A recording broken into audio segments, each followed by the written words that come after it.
Assalamualaikum warahmatullahi wabarakatuh. Perkenalkan, nama saya Faik Izulhaq, NIM 3519053 dari jurusan Bimbingan Penyuluhan Islam Fakultas Usuluddin Adab dan Taqwa Institut Agama Islam Negeri Pekalongan. Nah, di sini saya akan sedikit menerangkan tentang materi konseling remaja dalam Quran Surah An-Nisa ayat 5 dan 9. Untuk ayat yang pertama adalah Quran Surah An-Nisa ayat 5 yang berbunyi Bismillahirrahmanirrahim wala tu'tu sufaha'a amwalakumul lati ja'alallahu lakum qiyama warzuquhum fiha waqsuhum wa qulul lahum qawlan ma'rufa, yang artinya, dan janganlah kamu serahkan kepada orang-orang yang belum sempurna akalnya harta mereka yang ada dalam kekuasaanmu yang dijadikan Allah sebagai pokok kehidupan. Berilah mereka belanja dan pakaian dari hasil harta itu, dan ucapkanlah kepada mereka kata-kata yang baik. Profesor Muhammad Quraisy Shihab menafsirkan, dan janganlah kamu serahkan, hai para wali, kepada orang-orang yang bebal, artinya orang-orang yang boros dari kalangan laki-laki, wanita, dan anak-anak harta kamu, maksudnya harta mereka yang berada dalam tanganmu yang dijadikan Allah sebagai penunjang hidupmu. Qiyamam masdar dari qoma, artinya penopang hidup dan pembela kepentinganmu karena akan mereka habiskan, bukan pada tempatnya. Menurut suatu qiraat dibaca qayyimah jamak dari qimah, artinya alat untuk menilai harga benda-benda. Hanya berilah mereka belanja daripadanya, maksudnya beri makanlah mereka daripadanya, dan pakaian, dan ucapkanlah kepada mereka kata-kata yang baik. Misalnya, janjikan jika mereka telah dewasa, maka harta mereka itu akan diberikan semuanya kepada mereka. Nah, untuk ayat yang kedua adalah Quran Surah An-Nisa, kali ini ayat yang ke-9, yang berbunyi Bismillahirrahmanirrahim wal yahsal ladina law taraku min khalfihim dzurriyyatan di'afan khafu alaihim falyattaqullaha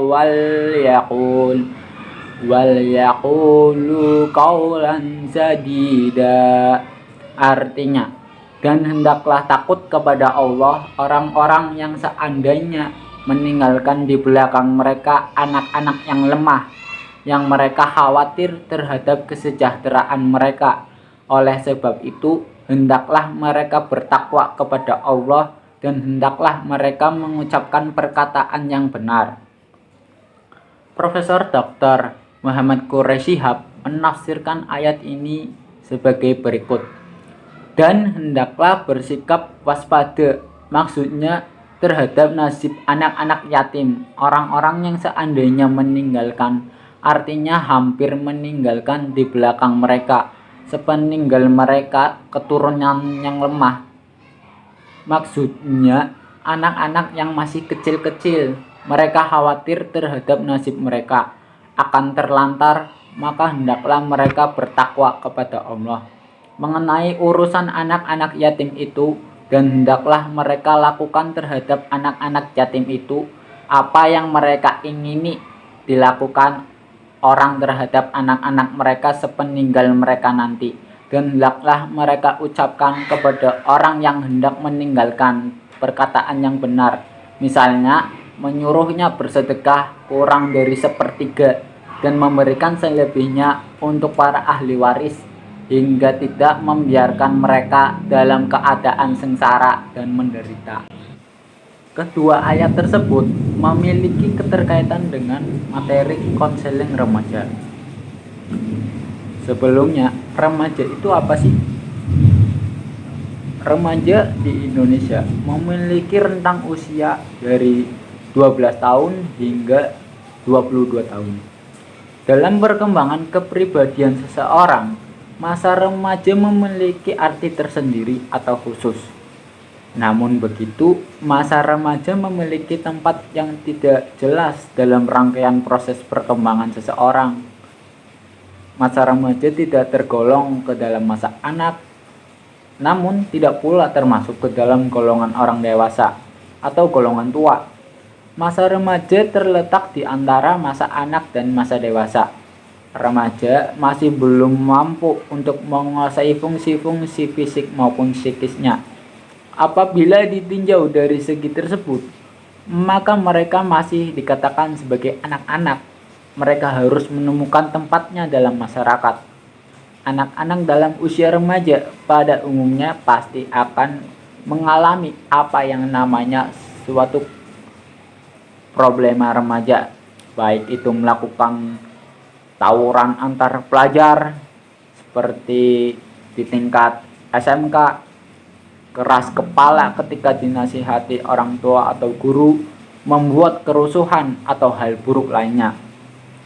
Kan tetapi tidak kurang juga anak pada usia remaja yang sudah bisa berprestasi, baik itu di internal sekolah maupun di lingkungan rumahnya. Hal baik atau buruk tersebut merupakan salah satu dampak atau efek dari bagaimana cara orang tua dalam memberikan suatu bimbingan konseling untuk anak-anaknya. Oleh karena itu, usia anak ketika memasuki remaja sangat perlu adanya suatu bimbingan maupun konseling dari pihak orang tua atau pihak sekolah. Dalam hal ini guru dalam menjalani kehidupannya agar dapat menemukan jati diri hidup yang sebenarnya. Hal ini juga yang dicontohkan dalam Quran Surah An-Nisa ayat 5 dan ayat 9. Nah, konseling sendiri merupakan suatu proses memberikan bantuan yang dilakukan oleh seorang konselor kepada individu yang mengalami problem atau biasa disebut konseling untuk mengatasi problemnya. Bimbingan dan konseling merupakan suatu proses interaksi antar konselor dan dengan klien yang dilakukan secara langsung atau tidak langsung dalam rangka membantu konseling agar dapat mengembangkan potensi dirinya atau memecahkan problemnya. Konseling ini bisa dilakukan secara individu ataupun kelompok. Konseling individu ini dilakukan untuk membantu klien dalam mengatasi problem personalnya. Sedangkan konseling kelompok merupakan konseling dengan memanfaatkan dinamika kelompok untuk mencapai tujuan individu ataupun upaya bimbingan atau konseling individu yang dilakukan dalam suasana kelompok. Nah, kita dapat belajar dari Quran Surah An-Nisa ayat 5 maupun 9 tentang arti penting dari bimbingan konseling yang dilakukan orang tua kepada anaknya yang masih dalam rentang usia remaja, yang belum mempunyai jati diri, masih pelin-pelan, yang sangat perlu membutuhkan bimbingan dari kedua orang tuanya di rumah ataupun gurunya di sekolah. Mungkin itu saja tentang penjelasan materi konseling remaja pada penafsiran Quran surah ayat 5 dan 9 dalam surah An-Nisa.